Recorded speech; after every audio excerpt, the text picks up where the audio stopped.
Danny Greco, Keller Williams here. I've got December 2019 statistics with me, and I've got a lot to go over, so I'm gonna jump right into it. So comparing 2018 with December of 2019, things were pretty flat in terms of value for both condos and single families. We saw a slight decrease of about a point and a half, so 1.5%.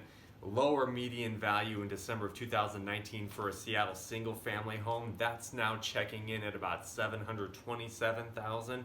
On condos, about the same thing. We saw a 2.5% decrease year over year. Condos rather coming in at about $487,000 for your median price condo there. Now, what I really want to get to, and this shouldn't be too much of a surprise if you've seen a few of my last videos, and that is the dwindling levels of supply. So for buyers and sellers currently in the market right now, and at the time of this video, we're in mid-January, you're probably realizing what an aggressive market it already is. And the reason for that is that inventory, as we start the year in 2020, for a single family home, we're already under a month of supply and inventory. That's about 30% less than where we started in 2019. Now, we always begin the new year with the lowest levels of inventory. There's not really much that comes on the market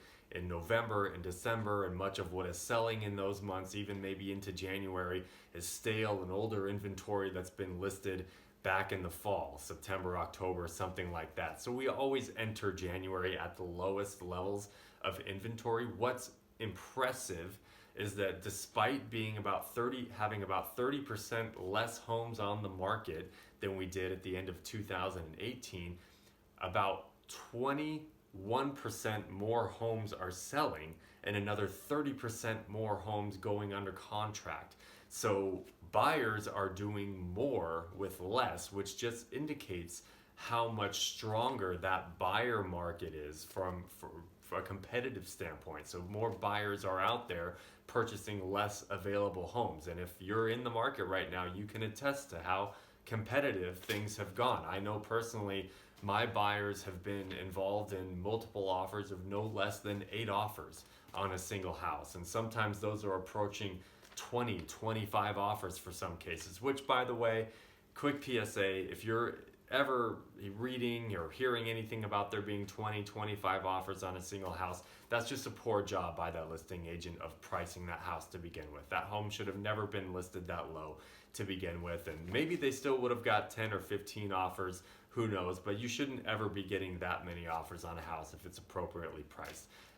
I'll give them a little slack again because it's tough to comp homes you're putting on the market at the beginning of the year for homes that were selling at times were tough at the end of the year and that sort of thing. So again, this is the theme that I've warned about and talked about for a while as we were at the end of the year, that at the beginning of the year, I saw this increase in buyer activity pick up, and it wasn't going to surprise me if we entered a market that was very similar to what we had in the winter and spring of 2018, 17, 16, 15, beyond, where multiple offers were really happening on just about every property. Now, I still don't think we're necessarily at a return to what that market was like, where you could pretty much put any house on the market, regardless of its flaws or conditions, and it was going to warrant multiple offers. I don't think we're necessarily in that market, thankfully, but I do think for those homes that are in good areas, that are free of any major flaws, and most importantly are priced correctly,